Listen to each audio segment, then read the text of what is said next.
Hello my friends. आपको अपने YouTube channel PRT classes में एक बार फिर से स्वागत है। देखिए दोस्तों, इस वीडियो माध्यम से आज हम लोग भूगोल में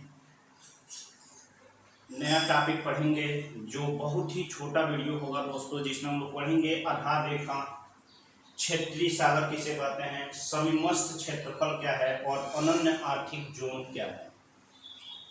तो ये जो भी देश समुद्र के किनारे बसे हुए हैं उनके लिए ये सब फायदा मिलती है। अब हम बात करते हैं कि आधार रेखा क्या होता है। किसकी दोस्तों? आधार रेखा। आधार रेखा तो आप देखेंगे कि भारत का जो दक्षिणी भाग है, पश्चिमी तट और पूर्वी तट को आप देखेंगे तो देखेंगे दोस्तों, जब उसे जूम करके देखेंगे तो ऐसे होगा, ठीक ऐसे होगा।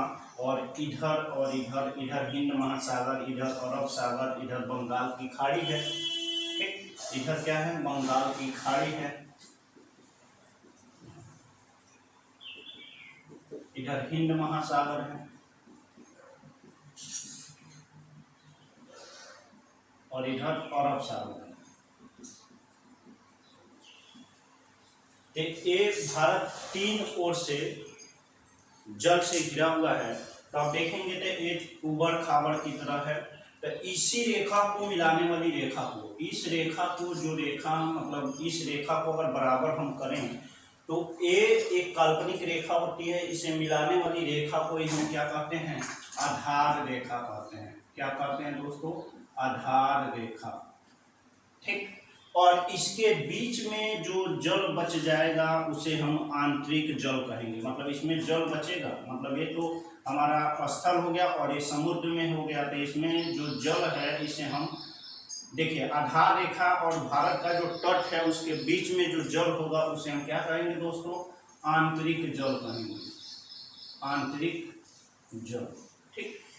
अब देखिए, जो भी देश समुद्र के किनारे बसे हुए हैं, यानी कि जिनकी सीमा समुद्र से लगती है, तो उसे हम एक आधार रेखा मिला लेते हैं। और आधार रेखा से जब 12 समुद्री मील दूर जाएंगे, 12 समुद्री मील अगर आधार रेखा से मापेंगे, मतलब यहाँ से अगर आप मापते हैं इधर, या अगर पूर्वी तट पे जाएंगे तो इधर मापेंगे तो 12 मील तक भारत को या किसी भी देश को जो समुद्र के किनारे बसे हैं उनको छूट प्राप्त है, ठीक।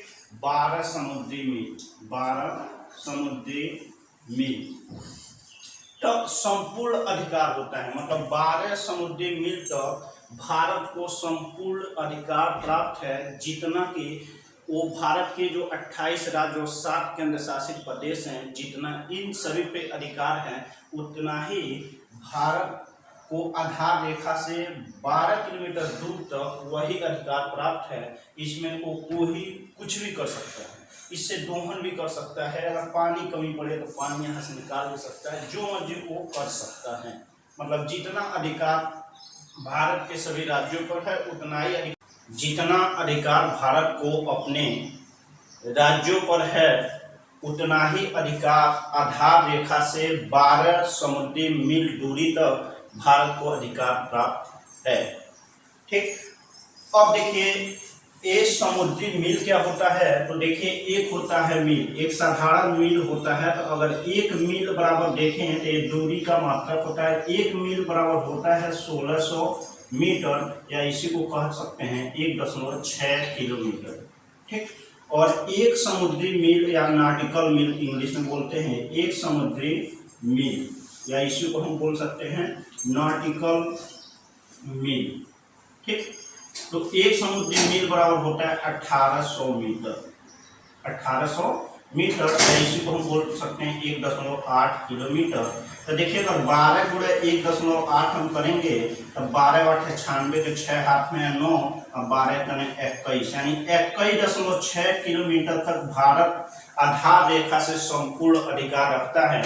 और जो संपूर्ण अधिकार रखता है 12 किलोमीटर तक, उसे हम प्रादेशिक, मतलब ये जो 12 समुद्री मील तक है या 21.6 किलोमीटर तक भारत का जो अधिकार है, उस क्षेत्र को प्रादेशिक जल क्षेत्र कहते हैं। क्या कहते हैं दोस्तों? प्रादेशिक जल क्षेत्र, ठीक, या उसी को हम क्षेत्रीय सागर के नाम से जानते हैं, क्षेत्रीय सागर के नाम से जानते हैं, ठीक। अब देखिए, अगर क्षेत्रीय सागर से 12 किलोमीटर और दूर चलें, 12 किलोमीटर और दूर चलें, या कहें कि जो आधार रेखा है, आधार रेखा से अगर हम 24 समुद्री मील दूर चले जाएं, 24 समुद्री मील दूर चले जाएं, मतलब जो आधार रेखा है, आधार रेखा से अगर आप देखेंगे तो 24 समुद्री मील अगर दूर आप जाते हैं, तो इस पे किसी भी देश का, जो भारत ही नहीं, जो भी समुद्र के किनारे बसे हुए हैं और उनका आधार रेखा से 24 समुद्री मील दूरी तक वो क्या कर सकता है, उसमें उसको सीमा शुल्क वसूलने का अधिकार है, सीमा शुल्क वसूलने का अधिकार दिया जाता है, और वित्तीय शुल्क वसूलने का अधिकार दिया जाता है। ये दो चीज दिया जाता है।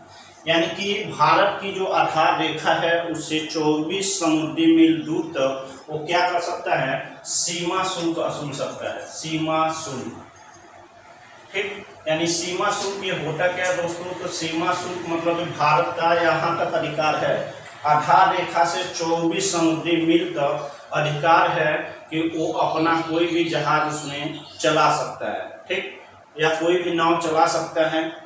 लेकिन अगर उसमें किसी भी बाहर का कोई देश, अगर बाहरी जहाज आती है किसी देश का, तो उसे सीमा शुल्क वसूलेगा, ठीक, बॉर्डर टैक्स लेगा, वो सीमा शुल्क वसूलेगा, और उसमें जो भी वित्तीय खर्च होंगे उसको भी वसूल सकता है। ये अधिकार भारत को प्राप्त है। तो ये बात आ गई समझ में।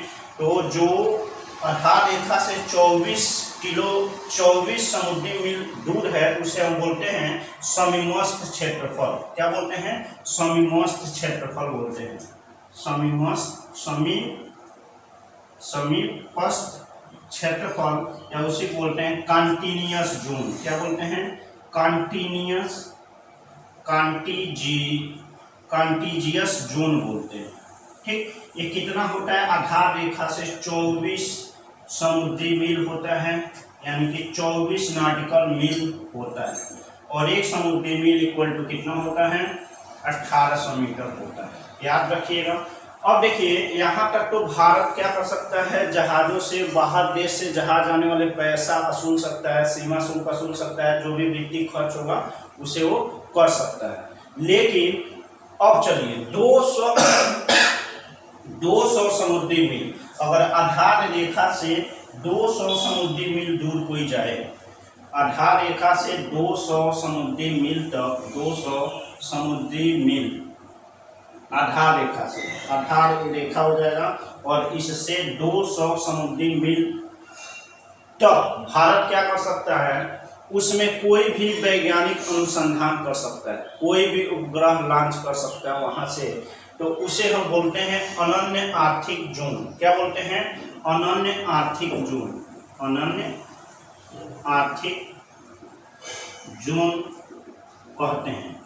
इंग्लिश में EEZ के नाम से जानते हैं, एक्सक्लूसिव